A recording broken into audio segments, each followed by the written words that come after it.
샬롬. 주님의 이름으로 사랑하고 축복합니다. 오늘 또 하나님께서 복된 하루 주셨는데 귀한 삶이 바로 여러분과 저의 삶 가운데 있기를 간절히 소망합니다. 먼저 말씀 나누기 전에 찬양으로 영광 올려드립니다.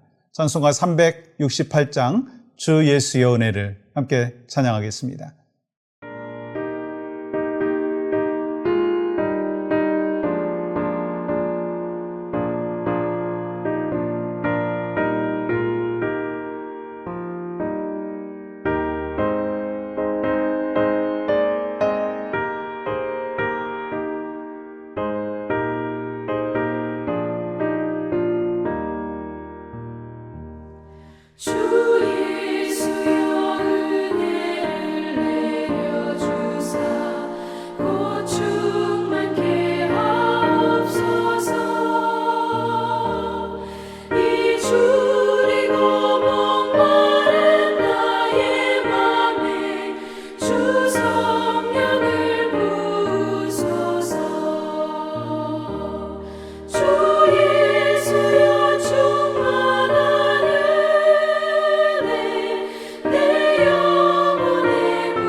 오늘 함께 나눌 말씀은 누가복음 11장 2절입니다. 예수께서 이르시되 너희는 기도할 때 이렇게 하라. 아버지여 이름이 거룩히 여김을 받으시오며 나라가 임하시오며. 아멘. 우리가 크리스찬 라이프를 살고 있습니다. 참 중요한 것들 많죠. 그 중에 빼놓을 수 없는 것이 있는데 그것이 바로 기도입니다. 기도는 우리 신앙생활에서 아주 중요한 부분입니다. 그렇기 때문에 하나님께서는 기도에 대해서 이렇게 명령을 하시죠. 너는 내게 부르짖으라. 내가 응답하겠다. 너희 염려를 다 주께 맡기라. 깨어있어 기도하라. 쉬지 말고 기도하라. 근데요, 이 대부분의 크리스찬들은요, 나름대로 기도 생활을 합니다. 그렇지만 기도가 충분하다고 생각하는 사람은 아무도 없을 거예요. 또한 기도 모임에 참석을 하는 것도 큰 부담을 갖습니다. 왜요? 기도하려고 할 때 어떻게 기도해야 될지 모르기 때문이에요. 또한 기도에 대해서 오해를 하고 있기 때문인 것입니다. 어떤 오해를 갖고 있습니까? 기도를 하나님으로부터 무엇인가 얻어내기 위한 것이라고 생각을 합니다. 그래서 기도를 도깨비 방망이처럼 생각을 해가지고 자기가 원하는 것을 받아내려고 하는 거예요. 금 나와라 뚝딱, 은 나와라 뚝딱 하면 금방 되는 줄 압니다. 60세가 된 동갑내비 부부가 있었습니다. 근데 남편은 이 자기보다 젊은 여자와 사는 것이 평생 소원이었어요. 그래서 하나님 앞에 이렇게 기도했다고 하죠. 하나님, 저에게 30살쯤 저 어린 여자와 살게 해주시옵소서. 아주 간절하게 기도했습니다. 그랬더니 하나님께서 그의 기도를 들어주셨어요. 어떻게 들어주셨어요? 아침에 일어나 보니까 정말로 자신보다 30살이나 어린 그 부인이 옆에 있는 거예요. 근데 부인은 60세 그대로 있고 남편을 90세로 만들어주신 거예요. 우스운 이야기죠.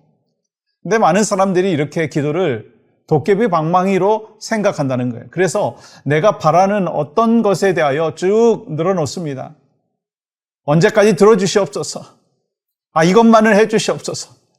그렇게 한다는 거예요. 어떤 분은요, 또 기도를 응급처치라고 생각합니다. 그래서 급한 일이 있고, 큰 문제가 있을 때, 어려움이 있을 때, 그때만 기도하는 거예요. 또 어떤 분들은 기도를 종교적인 의무로 생각합니다. 왜 기도해야 하는가? 크리스천의 의무이기 때문에. 그리고 왜 기도하는가? 기도하지 않으면 벌 받을까 봐 어쩔 수 없이 형식적으로 기도한다는 거예요. 그러면 여러분은 왜 기도하십니까? 여러분 왜 기도하세요? 혹시 기도가 명령이기 때문에 의무감으로 하십니까? 기도를 의무감으로만 생각하면요, 억지로 하게 되고요.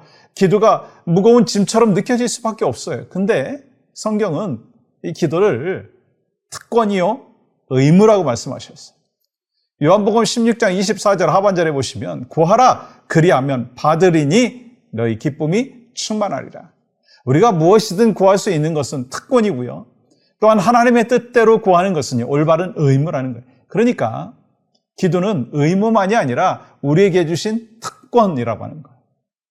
우리가 기도의 특권과 의무를 다하기 위해서는요, 말씀을 통해서 몇 가지 영적 레슨을 얻어야 합니다. 먼저 우리는 기도는 무엇인가 라고 하는 것을 함께 나누고, 또 다음 시간에는 무엇을 기도해야 되는가, 또 그리고 어떻게 기도해야 되는가 라고 하는 것이고, 마지막으로 기도의 결과가 무엇인가 라고 하는 것을 함께 나누면서 우리 모두가 이 기도의 특권을 누림으로 열매 맺는 기도의 사람이 될 수 있기를 주님의 이름으로 간절히 축복합니다.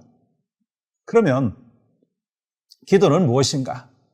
우리는 이렇게 정의할 수 있습니다. 기도는 사랑의 대화다. 기도는 사랑의 대화다. 오늘 2절 말씀 이렇게 기록하죠. 예수께서 이르시되 너희는 기도할 때 이렇게 하라. 아버지여 이름이 거룩히 여김을 받으시오며 나라가 임하시오며. 예수님께서는 기도에 대해서 가르쳐달라고 하는 그 제자들에게 이렇게 기도하라 하시면서 한 단어를 언급하셨어요. 아버지여, 아버지여. 사실 아버지여라고 하는 단어는 간단하지만 우리에게 중요한 의미가 있습니다. 너희는 기도할 때 이렇게 기도하라. 아버지여. 무슨 뜻인가요? 기도는 사랑하는 아버지와 자녀와의 대화라고 하는 거예요. 기도는 요술방망이가 아니고, 기도는 무슨 응급조치가 아니고, 이 의무감에서 하는 것이 아니고 사랑하는 아버지와 친밀한 대화라고 하는 거예요. 저희 큰아이가 지금은 대학 졸업하고 이제 결혼까지 했지만 대학 다닐 때 변한 것이 있었어요. 그 중에 하나가 뭐냐면 하루에 한 번 엄마하고 카톡이나 전화를 합니다. 참 감사했죠. 그래서 떨어져 있지만 이 큰아이의 스케줄을 엄마가 다 아는 거예요. 엄마는 또 저한테 또 이야기하니까 또 다 알죠.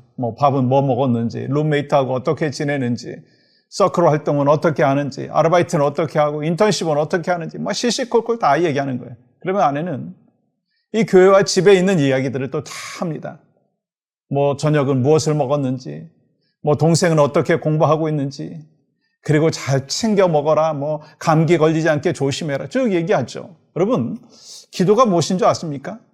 바로 이러한 사랑의 대화라고 하는 거예요. 근데 대화가 되려면 서로가 소통이 있어야 합니다. 만약에 아이가 엄마에게 계속해서 자신이 필요한 것만을 요구하는 거예요.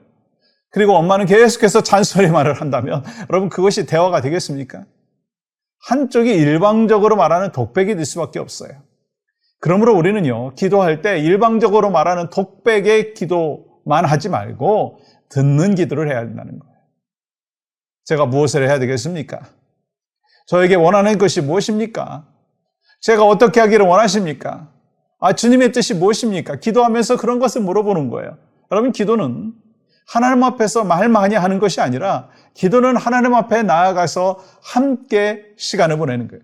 기도는 우리 마음속 깊은 곳에 주님이 말씀하여 주시는 그 하나님의 음성을 듣는 거예요. 그렇기 때문에 기도의 핵심은 뭡니까?